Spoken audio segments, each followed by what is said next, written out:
So next we have Felix Grevy, who's the Director of Product Management at Misys, where he's been working in the finance industry for 19 years now. So after various roles in development, sales, and business development, Felix is leading the product management of FusionFabric.cloud, the Misys application platform as a service, where HTML5, GPUs, big data, open connectivity, and other cutting-edge technologies are key pillars to power their next-generation platform servicing the financial community. Married and the father of 2 children, Felix holds an engineering degree in telecommunications from Sup Galilee School in Paris. Please join me in welcoming Felix. Thank you. Thanks, Terry. Thank you. Thank you, Terry, for the introduction. So, hello everyone. So I'm Felix Grevy. So I'm heading the product management for Finastra. So Finastra is a new company that has been formed last week, basically, which is merging Misys and another company called D&H. So a brand new company that I'm happy to present today. So we now the third largest fintech in the industry, and what I'm going to talk about you today is how in-memory computing is used in the financial industry, and what do we do Finastra as a new era in order to do platform as a service and enable collaboration with fintech and as well university. So a little bit of context in the banking industry. Since 2007, the banks did not really recover from the crisis. So if we look at ROE, so return on equity, which is a key measurement of the bank profitability, basically, we can see that in 2007, we are talking about 15%. Nowadays, we're talking about 6%. So that's more or less if you want to measure the profitability of a bank. So what happened? Obviously, we had a crisis. And since then, market has moved to a more low volume, higher quantity of product with lower margin, which means that banks are struggling to recover from a high profit. So as well, banks are facing a lot of competition from fintechs, from new technology. So basically, all in all, there's a lot of things to do in order to improve the situation for all those banks, and something that obviously we can do. On the other side, so it's a little bit small, but following the crisis, we have a lot of pressure from regulations. Basically, across the world, regulators have tried to put in place rules in order to control how the banks are operating and their profitability in the market. So basically, I will give you a couple of examples of those rules. So first, there's one rule called, so it's kind of technical, but it's very relevant in the context of in-memory computing and big data. So one of the rules is called FRTB, Fundamental Review of the Trading Book, which is a regulation that is going to come in force in 2020. And basically what this regulation means, it means that banks needs to do a lot of calculations. So we're talking here of millions of calculations that needs to be done real time or by batch. So that's something that is extremely demanding in terms of calculation, but also has to be done in real time and in batch. So that's one regulation. The other one is something that we commonly call XVA, so something that the people who know a lot banking industry is called CVA, KVA, FVA, etc. And here we're talking of billions of calculations that needs to be done by banks. So basically what regulations are asking to bank, you were doing business before the way you did, and obviously didn't work. So now we want to control what you do. And in order to control that, what the regulator is asking to bank is to perform a lot of calculation, back testing, stress testing, in order to make sure that the exposure there is correct compared to the market. So that's exactly what is asked by the regulator. Another regulation that is going to impact you and me is called PSD2, which is a European regulation. So the two previous regulations were kind of impacting more capital market, so the traders and all this type of investment bank business. PSD2 is going to impact you and me. It's basically asking to the bank to open up API, so any third party can connect to your bank account if you, of course, agree to it, so if you give the consent, so they can get access to your bank account and provide you PFM, so personal finance mobile application, and so on and so forth. So innovative application connected directly to your bank account. And for that, banks as well need to do a little revolution, which means that they need to expose transactions. So if you look at big banks, there are millions of customers, billions of bank accounts that are managed. And with this regulation, it is asked by them to expose those millions of transactions for third parties so they can get access to them, aggregate them. So here you can already see there's a lot of behind the scene big data involved, so therefore potentially in-memory computation. So if you look at all those different areas, it's clear that we need to do things differently. So the software that were designed 30 years ago, 40 years ago, in order to achieve that, is definitely not suited to do real-time calculation and manage that millions or billions of data. So that's why at Finastra we develop what we call internally FusionFabric, which is basically a platform based on Java and using in-memory technology as well, in order to be relevant for the next generation challenges and be able to manage all those calculations. So there's several parts into it, and obviously I will focus mainly on the in-memory part, but we do have GPU, for example, for calculation, so that's something when we're talking about millions or billions of calculation, we need to do things and leverage GPUs in order to have fast calculation. Aggregation as well, so we also have aggregation modules, but the most important one is obviously the in-memory computing part, something we call internally DASL, which is here holding all the important information that banks are going to use. So in order to cover, as I discussed before, regulation such as FRTB, so millions or billions of calculation, or PSD2, so ability to manage millions of bank accounts in memory.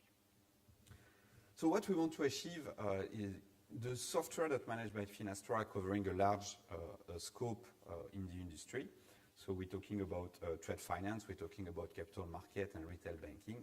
And here with the software that we have, what we want to do is to be able to manage the scale of data. So I was talking before of PSD2, and if we look at the number, we're managing more than almost 175 million bank accounts under Finastra system.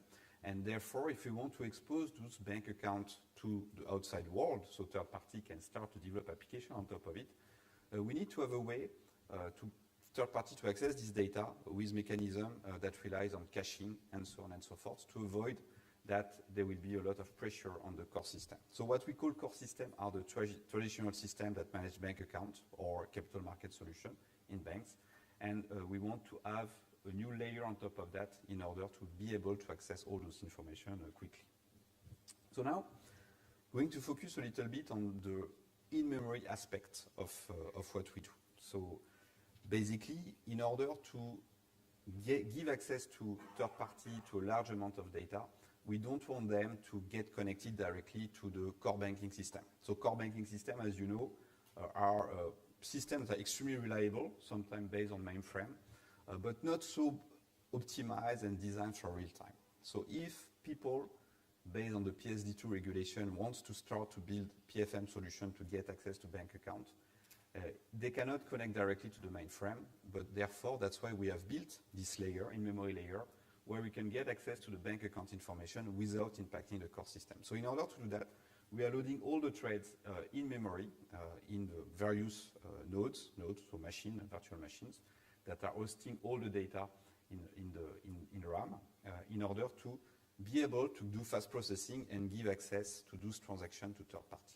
So we are organizing the data based on the affinity, so regrouping data that can be regrouped together based on the frequency of the data, the maturity of some information, etc. So that's the way we regroup them. And manage caching strategy based on the nature of data.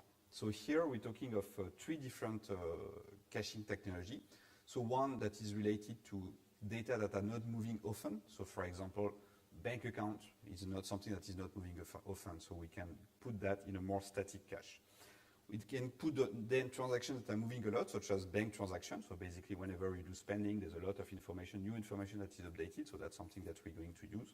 And another category data, finally, which is what we call market data, which is basically information related to FX, currency changes, and so on, that change a couple of times per day, but is impacted all the transactions. So based on this strategy, we organize our data and be able to store them accordingly. Then one of the key criteria of in-memory computing applied to the banking industry is all about performance. So in order to be performant, we want to collocate execution and data. So why is that important? It's because in our way to re-architecture and reorganize the software. As I said before, we want to do things differently, not the way they were done 30 years ago. The bottleneck that we have identified so far is highly related to the database. So data is retrieved from the database, processed, and then displayed. So what we want to do with the new architecture and leveraging in-memory computing is to make sure that all data reside in memory, so they're available without having any bottleneck and latency issue. And to remove any extra latency, we make sure that the execution is co-located with the data. So in order to reduce the path of execution and make sure that we are able to benefit from an extremely fast calculation. So remember, all is driven by regulation. Millions, billions of calculation needs to be done. So we cannot spend time in delays, in extra processing that is routed to network and so on. So extremely co-location of data to minimize the time we spend to execute data and maximize the efficiency. So then another extremely important data. So now what we said, so we put the data in cache, in memory, so in order to have low latency and execute quickly. And then second, we collocate the processor. So we make sure that the execution piece, so let's say that I was mentioning GPU before, is sitting close to the memory. Now the other aspect is as well make sure that data is processed fast enough in a reactive way in order to maximize efficiency of the CPU. So it's all about efficiency. If we want to be able to achieve millions to billions of calculation in a short time frame, we have to make sure that we are able to define what we call topology of data. So define various steps in the execution of the code to ensure, again, reactivity and make sure that everything is done asynchronously. So again, that's one of the key principles of the design that we have applied, topologies, make sure that code is executed asynchronously to maximize CPU efficiency. Then I was mentioning that the platform that we are building is also related to manage banks transaction, but also capital market data coming from various systems. So it's very important that we are able to put those data in a form of document in memory, so that's what we do. But also it's very important that we're able to query them in a very fast and efficient way.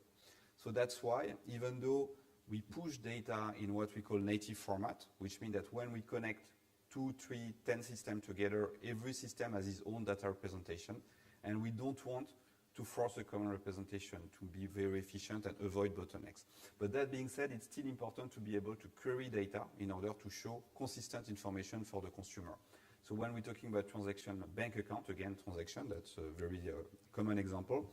If I want to query every transaction of my bank account, I can assume that every core system will have a different representation. So let's say ING will have its own bank and account representation, Deutsche Bank its own account representation. Still, I want to be able to query what is my balance across all those accounts. So that's why we have defined what we call stereotype, which is a very simple way to index data. So in the stereotype is a lightweight format where we say, okay, this is my transaction, and in my transaction I have my account information, I have my customer name that is defined, and therefore I got keys where I can aggregate all the transaction and perform my calculation. So it's a very lightweight way to identify and query data. So that's what we have done as well, to be able to manage this data lake, this ocean of data, even though we don't want to structure it, because we want to remain it unstructured as much as it can. We have defined some small stereotype, which has the indexation keys, basically, that allow us to query and manage the data. And finally, so as I was mentioning, our vision is to be able to connect multiple systems together, coming from different, so first in Finastra, Misys, we have a bunch of different software coming from different background, different history, so all coming for their own representation. And as well, we want to be able to include third-party core system or any competitor software in the data lake, in the in-memory computing strategy that we want to put in place. And that's what we have designed, this strategy of putting unstructured data and not forcing any common data model. So whenever we force common data model, it's something that could potentially be more efficient when you do your processing and your calculation. But however, it creates a huge work upfront where you need to translate data, to agree on a common format, and that's definitely something that is not working across the industry. We want to be able to plug very quickly new system. We want to put in the data lake a new calculation, new banking information, and we don't want to spend time in normalizing it across multiple systems. That's something we tried in the past, we failed. So that's why what we propose and what we have done this couple of years is pushing data in what we call native format. So every system push the data in their own format, so unstructured format in their own representation. And using the stereotype I was discussing before, we are able to query them and do some simple aggregation.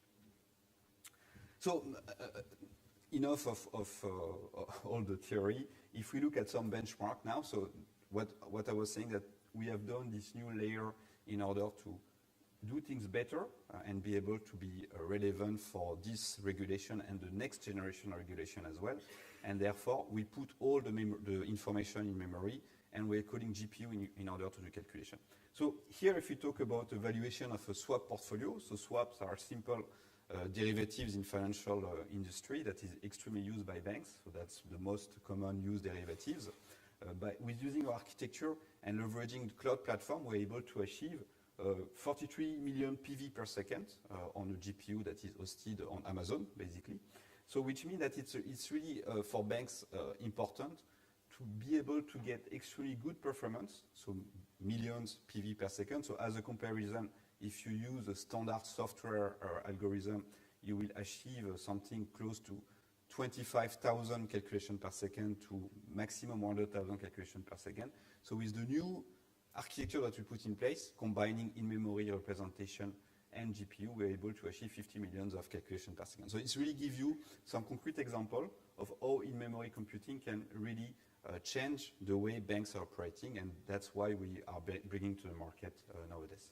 And as well, on purpose, we have done this benchmark on Amazon to show as well that the cost related to doing this benchmark is fairly low.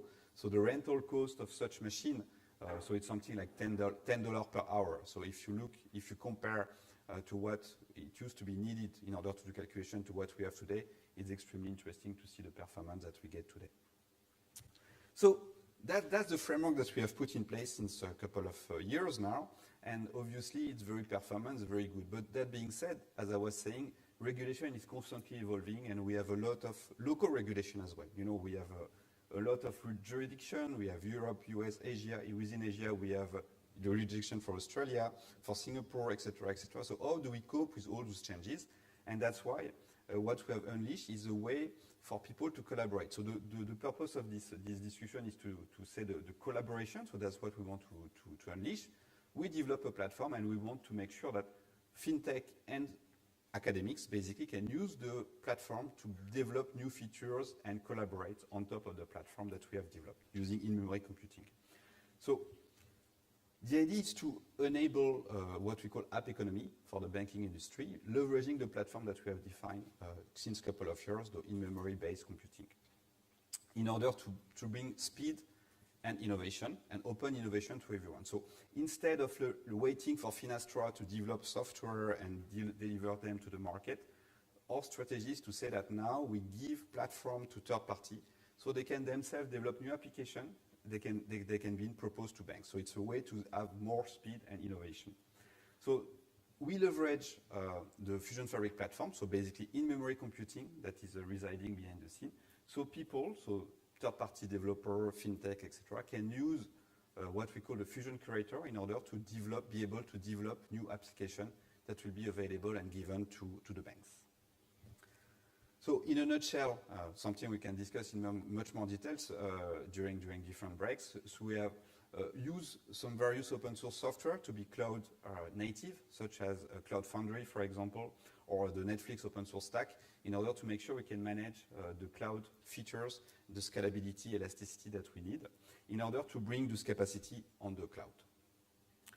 So if we look at this diagram, so to explain what we are giving to people, is the ability to get access to the in-memory power. So that's what you can see, data lake as a service. So we are pushing all the transaction, all the data that you need in the data lake. So we have banking applications that are sitting in banks.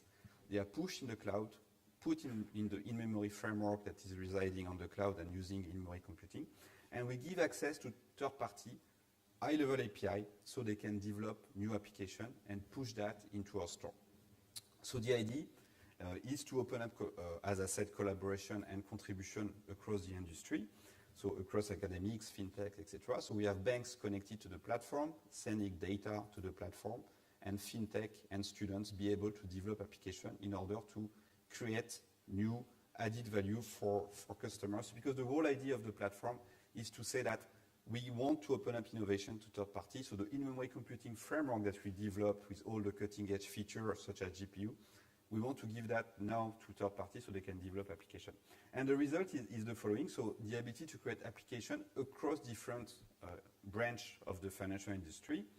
So treasury management, so something widely used, capital market, corporate banking, investment management, risk, and retail banking. So that's the idea that we are launching this year, giving ability for students, third party, to build application on top of the platform, leveraging in-memory computing, so in order to solve the challenge faced by the industry with the millions and billion calculations to be done, by just using the platform that we are defining. So if you want to know more, we will be here for a couple of days. So I'm here with my colleague Romain. So Romain, maybe you can just stand up. He's an architect and working in Finastra. So we will be able to answer many more technical questions related to this exciting topic of in-memory computing. Thanks a lot for your attention, and hope to talk to you during the break. Thank you.